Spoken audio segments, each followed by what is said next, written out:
Yo, what's going on, GZTV fam? It is GZTV back with another video, and today we're going to be reviewing The Weeknd's first installment of the trilogy, House of Balloons. Obviously, this came out 10 plus years ago, but in the spirit of Dawn FM, this is an album. These are albums I actually haven't listened to, and I might do Kiss Land as well. That's another album I haven't listened to, but I'm gonna review it. I'm gonna kind of give you guys some concepts, like what the album's about, and then give you guys my thoughts.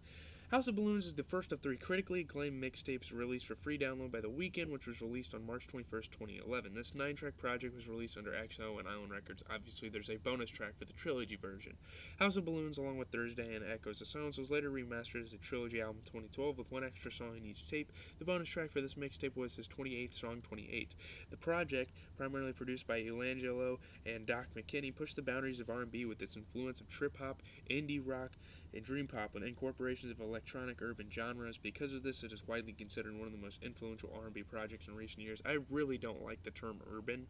The mixtape describes a life filled with drugs and sex, and The Weeknd himself described as anti-everything. The Weeknd was very toxic at this time. House of Balloons is actually a real place located in 65 Spencer Avenue, Toronto. Um, the Weeknd gave up almost half of this mixtape to Drake to be used in his Take Care album, but only 5 of the songs were used. Shot for Me, Practice, Marvin's Room, and he featured on 2 tracks, Cruel Love and The Ride. On March 21st, 2021, the 10th anniversary of the mixtape release, was finally added to streaming services along with the other mixtapes. Um, but yeah, you can see a lot of Drake influence in this album as well. First is High for This. The eerie opening track on The Weeknd's debut project takes us into an interaction between Abel and a girl being introduced to the XO nightlife. This song also serves as a notice for listeners to prepare to dive into the life of an innovative, edgy artist. The atmosphere depicted in this track is both dark and mysterious, leading to The Weeknd assuming a dominant position. However, this should not portray a non-consensual situation. Next is What You Need. I really like this album as a whole. It's really good. The slow, seductive ballad draws on a metaphor equating the Weeknd to the collective group of drugs he ingests and provides to his lovers. The female being serenaded here is victim to both a physical dependency on drugs and an emotional dependency for connection with Abel. The original version of What You Need, released on House of Balloons, sampled Aaliyah's Rock the Boat, however, was the only sample not cleared upon Trilogy's release and was removed from the track. Just let people sample Aaliyah, man. The first of 3 tracks produced by Jeremy Rose, Abel would later feud against him for rights to the songs, which I think is bogus on the Weeknd's part. In select live performances involving this track, The Weeknd performed a version merging the song with Kissland opener Professional. Moving on to House of Balloons' Glass Table Girls. Pretty lengthy track here. In the first of many 2-part songs, Abel describes a drug-induced party scene most likely going on in his former house in 65 Spencer, which is one of the many influences for House of Balloons. The second part of the song, Glass Table Girls, hones in on the particular drug activity they had at those parties. The track samples the 1980 song Happy House by Cioci and the Banshees. I think that's how you say this name. I'm not sure. Next song is titled The Morning. The morning has come for Abel and his love interest in the high from the previous night since Abel's goal departing and Abel himself into a candid, reflective state about his musical progression as well as the females that emerge in his nightlife, prostitutes and strippers. A favorite of many EXO fans, including Taylor Swift, which is crazy. The song has appeared on both Capitol Extras and Red Bull's list of best Weeknd songs. This is the second of 3 tracks that would be produced and ultimately secured from producer Jeremy Rose. Abel would later feud for rights to the songs. The version that appears on House of Balloons and Trilogy is not the Rose-produced version. Rose's demo, one of the 3 2010 drops that first brought fans to The Weeknd, featured pitch-down rapping in a faster tempo, likely recorded during The Weeknd's Ken Kane days. So yeah, moving on into Wicked Games, which is pretty much his breakout hit. Abel finds himself in a first-person narrative, exploring the subject of romance with a female, possibly a prostitute or stripper, knowing that it will fail in the end. Despite having awareness of this, he dives into the interaction because he needs confidence. Wicked Games was the Weeknd's first single released to radio and hit platinum in 2013. Many fans refer to this track as the first song they heard by the Toronto native. In June of 2015, Wicked Games was featured on the soundtrack to the boxing film Southpaw. An orchestral cover by Raman Djawadi of Game of Thrones fame of the song was featured in The Mother of Exiles, the 4th episode in the 3rd season of the HBO series Westworld, which was released on March 5th, 2020. Next is The Party and the After Party. This was a good song. In this 2-part song, Abel gives temporary love, sex, and drugs to a girl who desperately wants it. During the party, Abel is not only willing but more than happy to serve this girl. However, once he's got her falling for him, Abel begins to show his true colors during the after party. Both the destructive lifestyle he lives in, the come down from the drugs he's taken, have a toll on Abel when nobody's looking. The hook samples Master None from Beach House's 2006 self-titled album. He tends to like Beach House a lot, and you'll notice. The first part is The Party, which was produced by Jeremy Rose, The Weeknd's early producer. Originally, the track was only one part, but after the two split, another producer added on the second part, The After Party. Rose was not compensated nor given credit for his contribution to the song. Next song is Coming Down.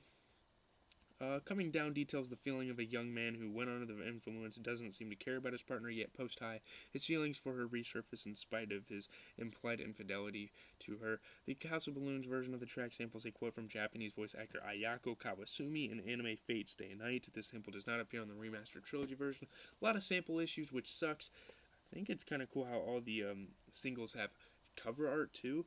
Next is Loft music. This was one of my favorites. Abel takes a female to his loft in the city to have some fun in this up-tempo track. The track samples Gila from Beach House's 2008 album Devotion. This is the second time Abel sampled a Beach House track, the first time being on The Party and the After Party. This is the third and final track that would be produced and ultimately secured from producer Jeremy Rose. Abel would later feud for rights to the songs. Next song is The Knowing. On the final track on House of Balloons before the trilogy version, we get a peek inside of the mind of Abel during a sexual encounter with a female who's been around as much as he has. Although he knows everything, the listener does as well. The official music video is directed and created by Michael Colombo, known for his janky vision style of videos. Colombo has also done music videos for Jay Dilla, Drake, and Bilal, among others. The track sample is Cherry Colored Funk by the Cocktail Twins. When trilogy was released, 28 was added after this track, becoming the final House of Balloons song. So yeah. Hold on one second. Let me find the trilogy version of the album. Trilogy version. Let's see. Sorry for the delay. The version of The Weeknd's House of Balloons featured in the compilation album Trilogy, which combines the three mixtapes Abel released beforehand, before those being House of Balloons, Thursday, and Echoes of Silence. This version has the bonus track 28 featured in Trilogy. So let's go over 28, and then let me just kind of give you a quick overview. I'm not going to talk about this album too much.